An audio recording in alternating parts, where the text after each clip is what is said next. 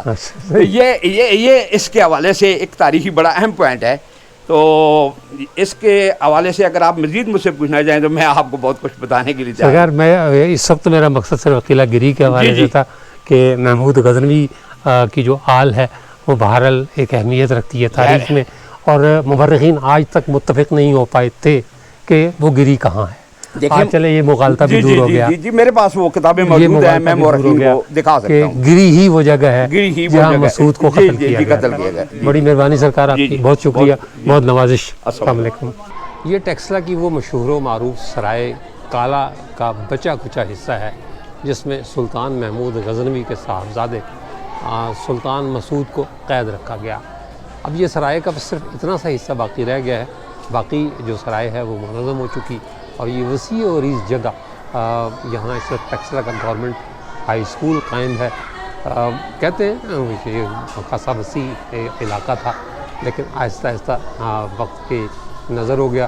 ویسے بھی ہم پاکستانی قوم نہ تو اپنے ورثے کی حفاظت کرتے ہیں، نہ اپنی تاریخ کی، اور یہ سرائے کالا اس کی ایک واضح مثال ہے۔ میں ناظرین کو یہ بھی بتا دوں کہ ٹیکسلا کا پرانا نام بھی پہلے سرائے کالا ہوا کرتا تھا۔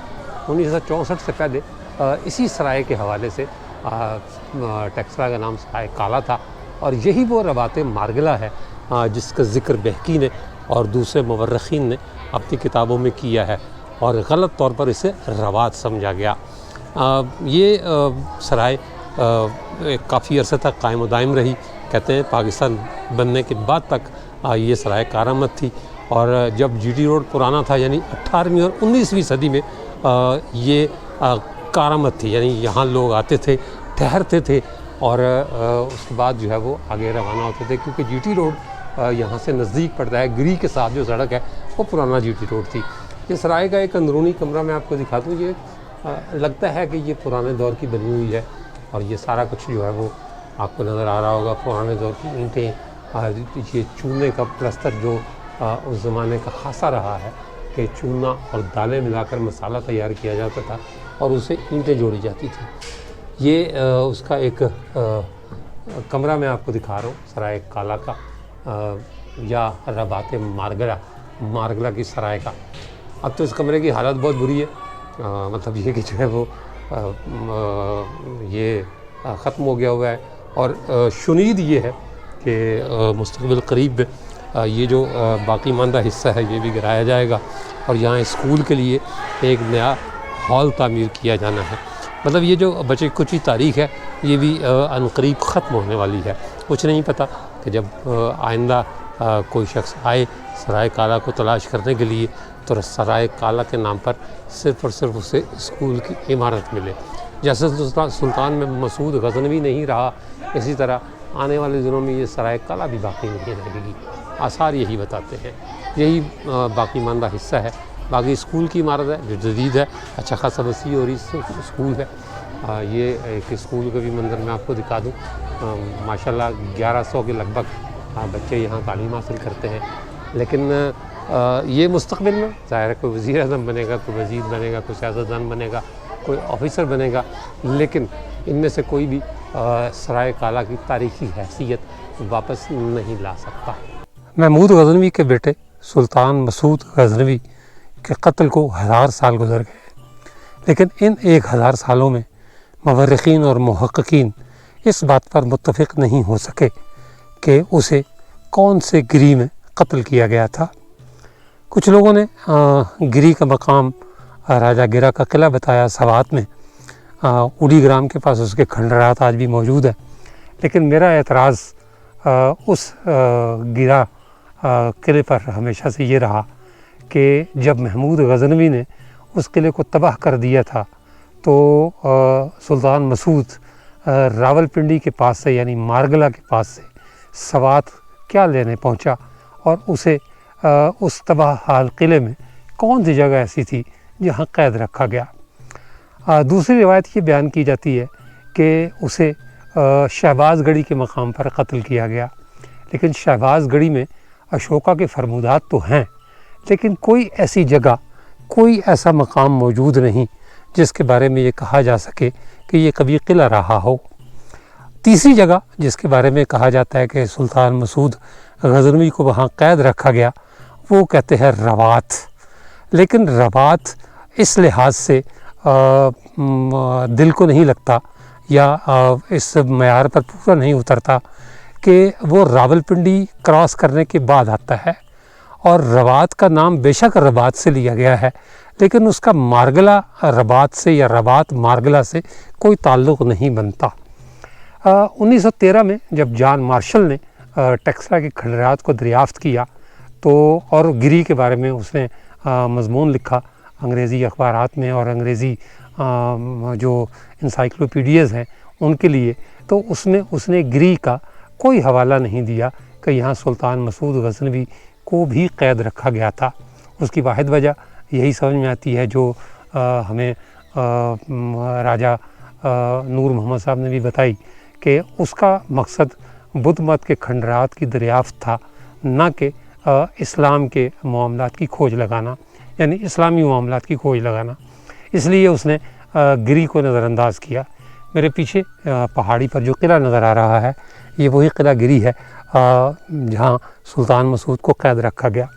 نہ تو وہ روات میں قید رہا اور نہ اسے روات میں قتل کیا گیا، نہ روات میں اس پر فوجیوں نے حملہ کیا، بلکہ وہ سرائے کالا تھی جو ٹیکسلا کے مقام پر تھی، اور اسی کا نام ربات مارگلا یا مارگلا کی سرائے تھا۔